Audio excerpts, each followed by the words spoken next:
What if death isn't the end, but just the soul changing clothes?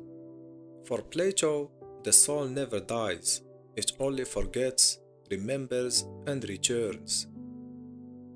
He also believed that the soul is more real than the body, and that it survives death. Plato argued that everything comes into being from its opposite. Awake comes from sleep, sleep from being awake, life comes from death, and therefore death must come from life. If the living come from the dead, then souls must exist after death to return to life. In other words, life and death are opposites. Therefore, if life comes from the dead, then death must also comes from life. This implies a continuous cycle of birth and death, where souls must exist in a state of being dead before being reborn. If death were the final end, everything would eventually be in a state of death and no new life could arise. The second key argument is the theory of recollection.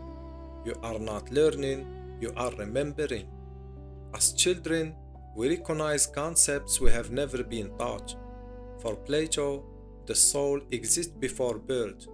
He argued that we possess innate knowledge of perfect concepts, which he called the forms, such as equality, beauty, and justice. We couldn't acquire these concepts through sensory experience in this life. As an example, when we see two sticks that are equal, we automatically understand their equality in reference to a perfect form of equality. Our souls must have encountered these forms in a pure state before birth, and what we call learning in this life is actually a process of recollecting this pre-existent knowledge. And if the soul existed before birth to acquire this knowledge, this means that it will continue existing after death. Another key argument is the affinity argument. Plato distinguished between two kinds of things: composite material things like the body, which decay and perish, and non-composite immaterial things like the soul, which are invisible and changing and indestructible. Plato argued that because the soul resembles the eternal forms, it too must be immortal. The soul is invisible, unchanging, and concerned with reason and truth.